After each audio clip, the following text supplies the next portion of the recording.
A potential man is a character a story builds up to be capable of so much more. Think Gohan, a child with rage that makes him stronger than even Goku. And while there are great examples of the past, I think the best modern example is Zanka. Zanka is Gachiakuta's potential man, but he himself can't see that. Zanka's tale is racked with insecurity and an inferiority complex, one that has led him to ignoring his own power and potential. This leaves us excitedly waiting for that moment where he realizes what he can do, where his potential will finally be realized. Trust me, this is a case of potential that will have the perfect payoff. Zanka slams right into Gachiakuta as a fearsome force, a scary man revealed to be the main character Rudo's teacher. Issue is, they don't really get along well and quickly get into a fight. Zanka is immediately confident, brandishing his vital instrument power, a stick that transforms into a staff. This is Gachiakuta's power system, and it's something very rare in their world. Only those who love an object dearly for a very long time can get one. This already stamped Zanka as special for this world, right in his appearance moment too. Yet it's then Rudo finds a plunger to attack with, and it ends up giving Zanka a breakdown, because it's nasty. It's a scene to simply tell us, Zanka is not already great. He too has things to work on, but the potential is there. Despite this random moment though, Zanka is praised at being the best with vital instruments, a statement that leaves him stunned. And right away, we see the start of a potential character. They have to have small setbacks that are pretty annoying. While Zanka is praised for his vital instrument and is praised for being insanely good with it, we actually don't really see it that much yet. This already tells us his journey is going to be about a very big eventual payoff. Think like Gohan being this annoying whiny brat before he has a big rage moment. Soon after this introduction, Zanka is sent on a mission with Rudo, all because it was stated by someone it would be fine if Zanka is there, already building up expectations for what Zanka can do. Again, I'm gonna say it a lot, the potential is there. The mission quickly reveals itself to be a trap made by the raiders. While sudden, Zanka doesn't fear nor turn tail, he faces the raiders by himself. When they use their powers to surround and attack him, he is ready, and even when they push him back with their numbers, he reveals he already has them figured out. Zanka explains how much work he has put into learning of his vital instrument. He knows its weight, texture, speaks to it.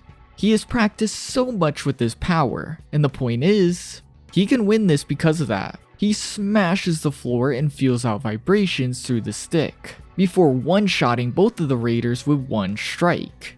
Yet it's all before he's subject to a surprise attack and is beaten in one strike. And yes, Zanka has done the Potential Man special once more. He shows us the potential he has, shows us how he got it by working so damn hard, then gets hit. He just falls apart. This is one of many setbacks that is going to lead Zanka into an amazing payoff. Zanka comes back, although still out of it. He's here to help Rudo fight the one who downed him. Though here the manga subtly makes it clear the one he fought was an extreme case.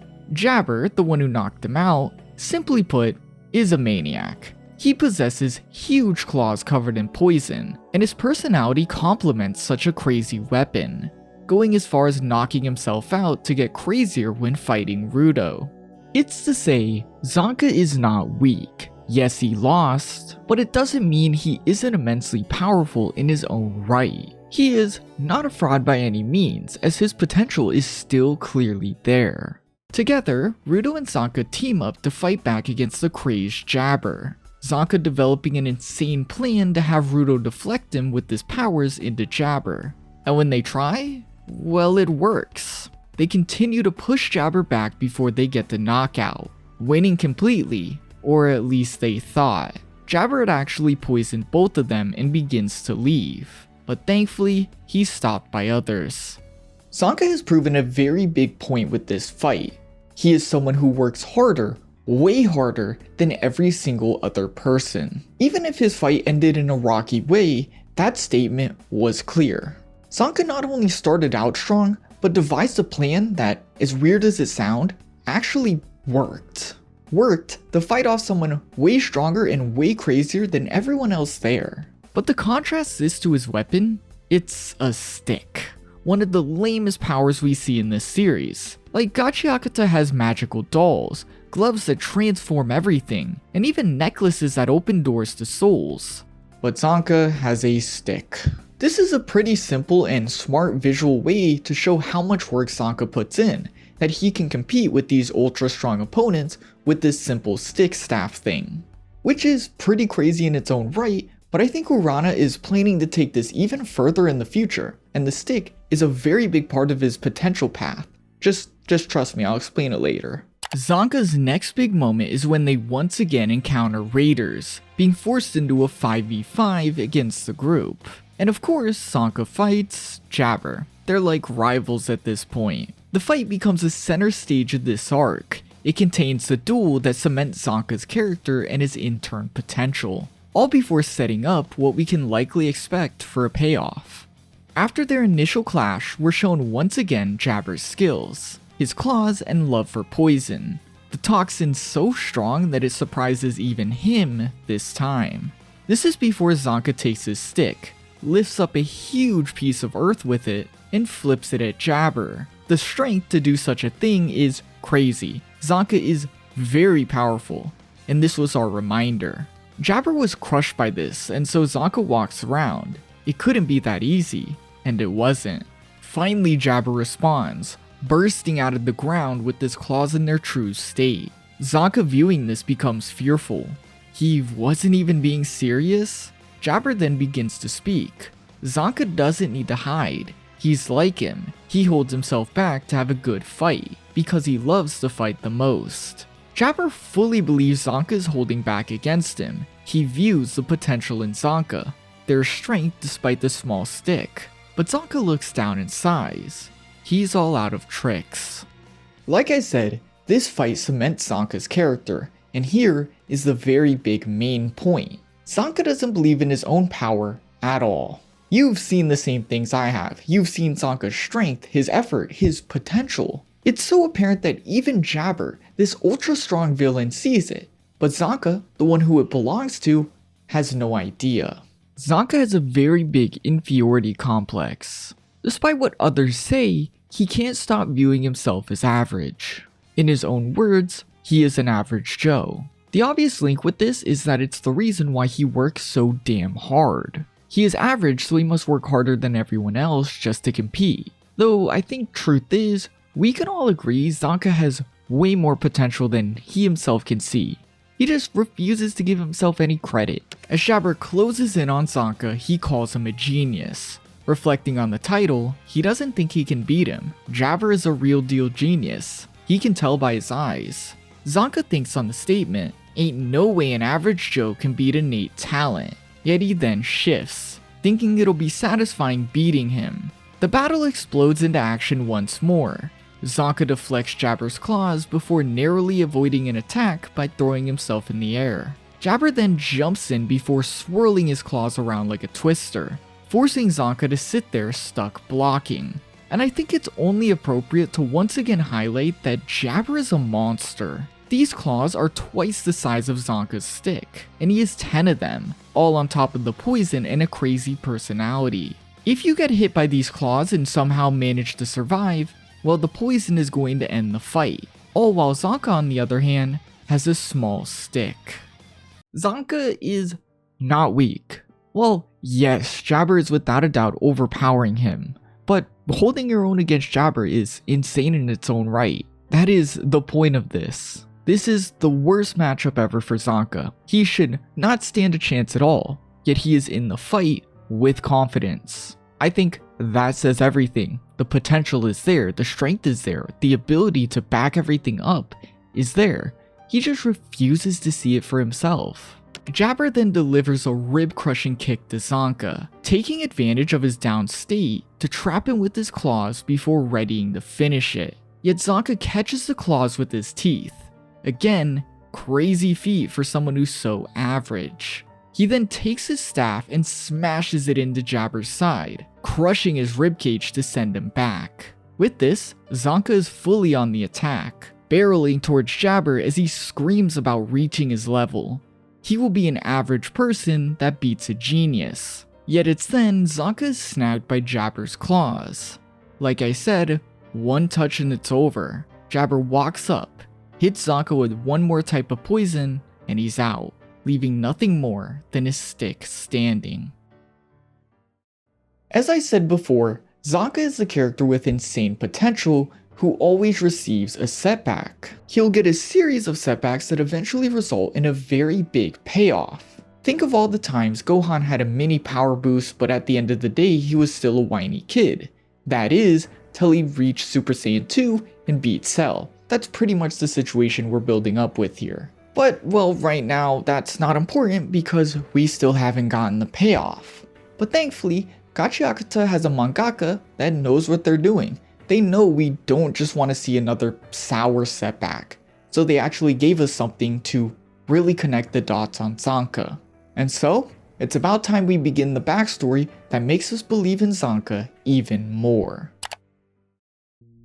Zanka views his past, revealing to us he's actually part of a royal family group called the Hell Guards and currently in training, all among talks of a new recruit to his class. Zanka's peers during this time looked at him as if he was different. Because his family was elite, he doesn't buckle under pressure, and he's always at the top of the class. His peers walk away stating they can't do anything about it. They're average Joes and you can't beat a genius no matter how hard you try. Zanka overhears this and smiles maniacally. Damn right they can't. He isn't on the same level. They have no idea how hard he works when they aren't looking. He'll take first place without breaking a sweat. Yet this year was particularly different. Everything would change for Zanka. Right away, Zanka from his past is a bit different. And the key difference is that Zanka acts like a genius, despite stating he works so hard when others aren't looking. I thought a genius just had it. Simply put, Zanka in his past was pretending to be a genius, which is immediately very different from the one we've seen, who is aware he is just average. The trainees compete to be the best to end up on the Golden Throne, a position for the most outstanding trainee. And until this moment, it looked like it was Zanka's, but now he's been beat by Hio, the new girl. This girl comes out of nowhere and topples the entire class, even Zanka. Everyone badmouths her, but Zanka takes his loss respectfully, though out of sight he's angry, so angry he bleeds. But then, Hio walks up out of nowhere to say she doesn't care about the Golden Throne. It's just a chair you sit in so people can say you're amazing. This leaves Zanka wide-eyed, stating that when the real deal comes along, fakes fall apart in the most obvious ways. They copy, they steal, some badmouth. It makes Zanka sick. But what makes him sickest of all is a fake who thinks he's different from the fakes, aka himself. The day he realized this, it was time for them to pick their weapons. Zanka picked his stick. Sure, it was some secret special weapon. He's a genius, it'll work out. But it in reality was there by mistake. On the other hand, the real genius Hio picked a normal katana. He went out of his way to seem above and portray himself as a genius, while the real deal never cared to do that. Zanka then stuck himself at the bottom of a well for days, calling himself a loser, stating there's nothing an average Joe can do to beat a genius. Yet the man speaking to him from up top tells him to be an average Joe who's better than a genius. There's no reason to become something he's not. He then opens Zanka's eyes with a quick statement. He still holds onto that stick. It's proof he wants to keep going. The man is revealed to be Engine, a man who would become Zanka's mentor of sorts. Him asking Zanka to show him that an average Joe can surpass a genius. And here it all becomes clear. The idea of being an average Joe who works harder than a genius comes from the fact that Zanka was forced to realize he isn't special. This adds a really clear understanding as to why Zanka works so hard to grow, because he's hung up on proving that an average person can surpass the tallest mountains. Though somewhere along the line, Zanka developed this inferiority complex, that no matter what he does, he's just not as good as others. Even if he works 10 times as hard, he doesn't compare to them. I think a good chunk of that comes from everything we just seen, but I think you can also imagine the circumstances. He's part of a royal family full of high achievers. While I'm not going to go through the effort of showing you, both of his siblings are very high-ranking Hell Guards. His sister is literally the commander, therefore you can assume expectations are very high. And he's just come to the conclusion that he himself is nothing special, he's just average. Simply put, it's gotta hurt. With the backstory over, Zanka stands up with all his might, calls his stick back instantly, and tells Jabber that he'll prove the powers of an average Joe. He will beat this genius. But in reality, it was an illusion. Jabber's poison has only continued to further affect him. He is lost once more.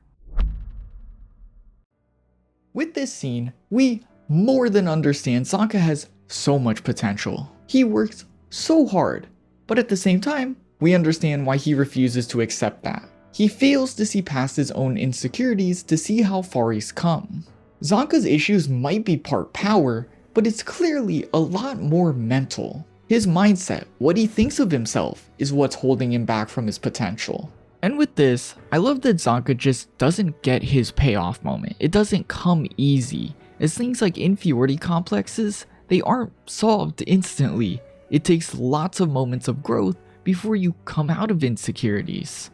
And it takes even more time before you begin to forget about them. And I think we do in fact see that with this scene, Zanka saw some growth.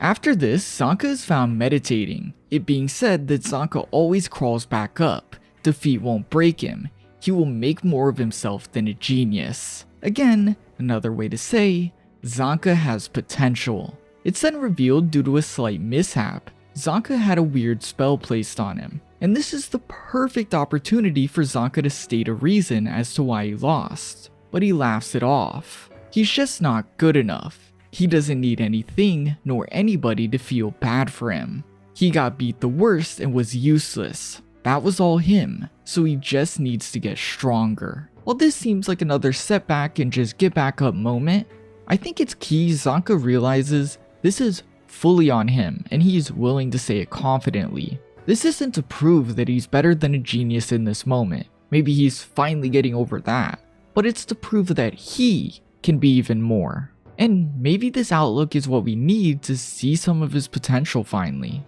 But where do we think we're actually going to see this payoff? Well, Gachiakuta's most recent arc put Zanka in a position that not only shows his true potential, but one that can only result in him finally realizing his potential and using it eventually. Zanka's next fight is against a girl who basically shoots baseballs at insanely fast speeds. Even if these baseballs follow every move of his at razor sharp speed, he slices them up with ease. The woman looks to Zanka with this. He's casually slicing through high-speed ballistics. That's not what an average Joe does, and she actually even calls him one of those snooty elite kids. Zanka is so strong, he's mistaken for an elite type genius. Or maybe she's even saying he is and doesn't realize it himself. Another fight then ends up right in front of Zanka, him being tasked with helping break the ball barrier. And surprisingly, he has the strength to do so. These battles are to all tell us, Zanka is strong. The main villain of this arc then unveils himself. All before him immediately sense that he's dangerous. The villain then turns to Goka, a Hellguard deployed for this situation and Zanka's older brother, staring at him as he turns away. All before the villain faces Zanka, where he impales him with the flick of a finger, one-shotting our potential man. This scene sends Zanka's onlooking brother into a flashback, one where Zanka is spoke of. He's told that Zanka has some good qualities. He should never look away from him, as Zanka's best quality is his inexhaustible flame. In this moment, despite a hole in his side, Zanka smashes his staff on the villain's head. The flashback continues as Zanka fights back. Zanka's past consumes him, and as he struggles to break free from it, he evolves. Zanka then falls as blood pours from his wound. He actually begins to cry. Why is it always him? It's always him that is beaten the worst. His older brother then picks him up and carries him to safety, concluding Zanka's character as of now on a dark spot.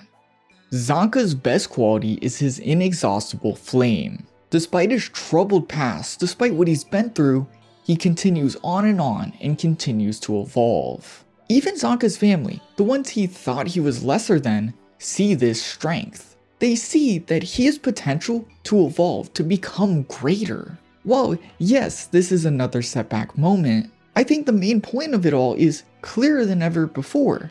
It's a breaking point. The problem with Zanka's potential has never been his abilities, but rather, it's his mental. The series does so much to imply that if he can climb over this mental mountain, this pile of insecurity and this complex he has, he will finally be at greatness, fulfilling the potential man character role perfectly. And the important thing to note is Zanka is now finally asking, why is it always me? Why? Zanka is finally ready to look into himself to discover what holds him back. The potential is there, and it's clear even his opponents have always seen it. And now he's surrounded by his family, the family he originally left thinking he was so average. If everyone views the possibility he has, and he's back where the insecurities began, then I think it's all pointing towards a moment where Zanka is ready to overcome his inferiority complex and evolve. All of it points to a big breakthrough moment, a moment that leads to Zanka understanding his own potential. But what would this potential-based breakthrough look like? Well, I think it's simple. That average stick he has. Zanka's vital instrument is the most basic in the series as noted before. And I think this is intentional, as it sets up a moment where this basic stick actually becomes something great. A lot like Zanka, he's this insecure character who doesn't realize his own potential, when in reality he's clearly powerful. The potential-based character's power becoming something cool as he does, well, I think it's a given. Also, in Gachiakuta, the power system is perfectly built to reflect this idea. To get a vital instrument, you care for an object so long it starts to have life energy, eventually resulting in this object you care for getting its own soul, becoming a vital instrument. Point is, it all comes from you. It's your life energy, your object, and therefore what the object transforms into, what it becomes, well, it's obviously a very big reflection of you. Let's think of Zanka with this. If he's insecure, views himself as average, nothing special, then his object is going to be nothing special. And it is, it's just a stick. When Zanka finally believes in his own power and potential, then it's likely his stick, vital instrument, will reflect that. And the series' power system, how it works, how it functions, backs it up. But even then, despite all this hyping up, despite the 200 times I've said potential in this video, a potential man is only a good character if they actually stick the landing. If they don't, they fade into obscurity and nobody cares. They call them a fraud and they hate them for the rest of the time, they get memed, whatever. But right now, Zanka has no answer to that debate. We don't know if he's going to become great or if he's just going to become another loser. But well, you know what side I'm on. I wouldn't make this video if I didn't think he was going to become great. A standout case of what a potential man is. Thank you for watching. I hope you enjoyed this video. And with that, I just want to leave you with the question. Do you think Zanka's character breakthrough, do you think his big potential moment will be amazing? Do you think it will cement him as an amazing potential character?